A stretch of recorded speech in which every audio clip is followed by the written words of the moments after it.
Yun po isang mapagpalang umaga po sa ating lahat. Talaga napakabuti po ng ating Panginoong Diyos na lahat tayo binibigyan ng kalakasan, di ba po? Upang siya ay patuloy po nating papurihan at pasasalamatan, di ba po? Kaya yun, nanako po tayo sa pagbibigay. Makipagbukas po kayo sa akin sa unang Kronika. Chapter 29, verse 14. Talon po tayo sa 16 hanggang 17. Yun po, sabi na po dito, ngunit sino ako at ang bayang ito?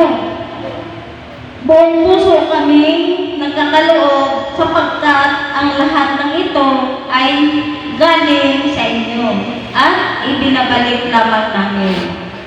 16. Uyawin na aming Diyos, ang lahat ng kayamanan ito na aming ibinigay para ipagpagawa ng inyong tahanan ay sa inyo rin nagmula. 17. Alam ko, sinasaliksik ninyo ang puso ng bawat tao at natutuwa kayo sa mga matuwid. O Diyos, buong puso ko ipinagkakaloob sa inyo ang lahat ng ito. Nasaksihan ko rin ang buong puso at may kagalakan pagkakaloob ng inyong bayan na narito ngayon. Di ba po? Wala pong iba kundi tayo po yun. Na ang lahat na mga kayamanan natin ay galing din naman po ito sa Panginoon at kung hindi po dahil sa Kanya na nagbibigay sa atin ng kalakasan, di ba pa? Di ba po upang tayo ay makapaghanap buhay, makapagtrabaho, talagang patuloy po natin naranasan.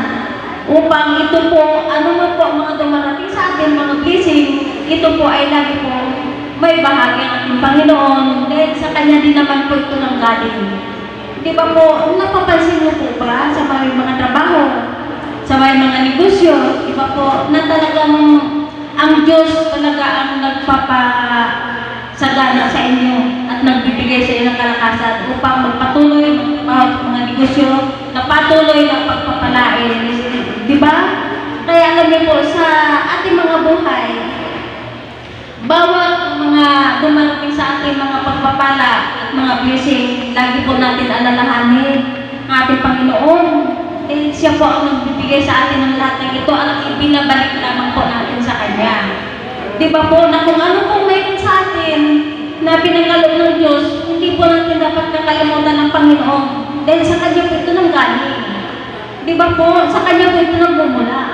Kaya alam niyo po, kahit ano man po ang mangyari sa ating mga buhay, huwag po natin kakalimutan ng Panginoon. Dahil siya po ang pinakamahalaga na ating unahin. Sabi nga po, sabi ni Ate Arno sa Mateo 6. Diba, unahin natin ang Panginoon. At pag inuna natin ang Panginoon, ay susunod na din po ang mga pagpapala at mga, di ba po, mga lahat ng bagay-bagay. Di ba po, kaya yun salamat sa Panginoon. Kaya yun sa ating mga buhay, unahin po natin lagi ng Panginoon na kung anong mayroon po tayo, ay lagi pong may bahagi ang Panginoon. Dahil po, sabi nga po sa Malakias 3, verse 10, na mga ikasampung bahagi ay ibibigay po natin sa ating Panginoon.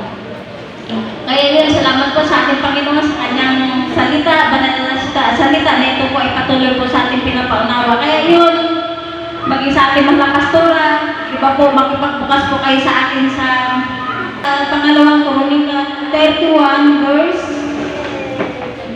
4. Sabi na po dito, iniutos ni Hezekias sa mga taga-Jerusalem na ibigay sa mga atleta ang para sa mga ito upang ang buong panahon nila ay maiugot sa kanilang tungkulin ayon sa kautusan ni Yahweh. Di ba po?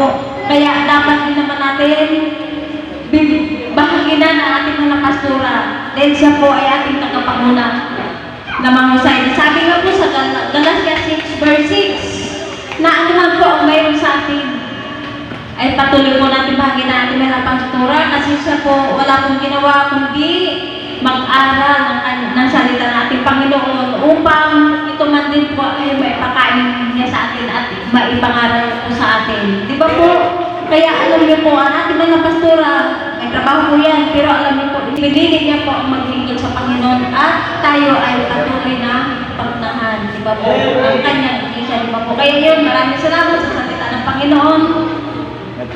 Nanawa ito ay patuloy po natin unawain. Kaya yun, meron po dyan, tayo sinupiring, love gift, maging sa salo-salo, maging sa misyon. Yung misyon, alam niyo po, ang misyon, magagamit po yan sa mga hindi po nakakahayo. Kapag kayo ay nagulog yan sa misyon, kasama na rin po kayo sa paghahayo. Di ba po? Dahil kayo ay nakakatugon sa pamasahe, ano man po, malapit na po tayo pumunta Mindanao, yun po, makakatulong din po yun. Kaya yun, maraming salamat, di ba po, sa inyong mga buhay na patuloy pong magbibigay ngayon mismo sa araw na ito sa oras na ito. Kaya yun, patuloy po tayo magbigay. Magbigay tayo sa Panginoon, tayo ay magbigay.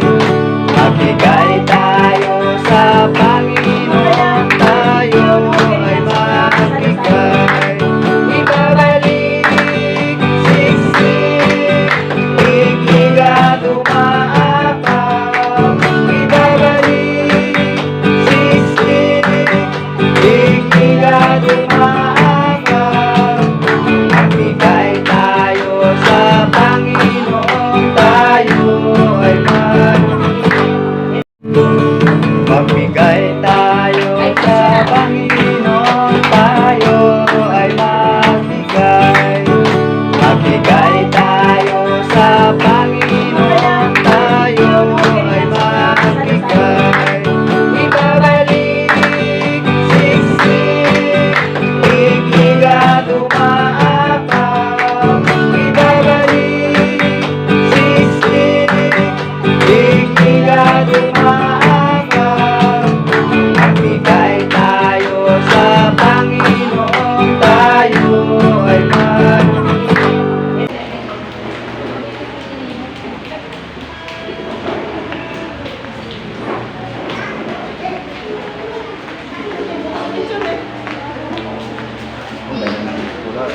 Okay na po ang lahat.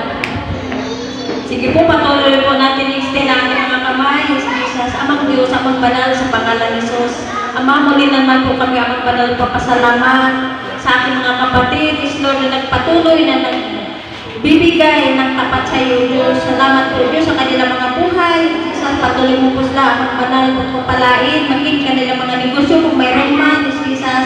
Salamat po, Diyos, sa kanilang mga buhay na patuloy mo po pinapatatag at pinapalakas upang sila man din po ay makapaghanap buhay ng maayos, Jesus. Maraming salamat po, Diyos, Lord, ang mga kapihan nito, Amang Banal. Patuloy po namin ito pinasisiluhan ng banal na pangyarihan, banal na lugo, nang sa gayon, Amang Banal, hindi po ito manakaw ng gawa ng kaaway sa pangalan ni Jesus. Maraming salamat po, Diyos, na ito man din po ay magamit sa iyong may panambahan ni Jesus. Maraming salamat, Amang Banal ni Jesus. Patuloy po po ito pinupuri, pinapasalamatan na yung pangalan at itinataas lamang po yung pangalan sa pangalan ni Jesus. Amen. Bigyan ko na po ang susunod na iwain sa buhay ko na ating malakas na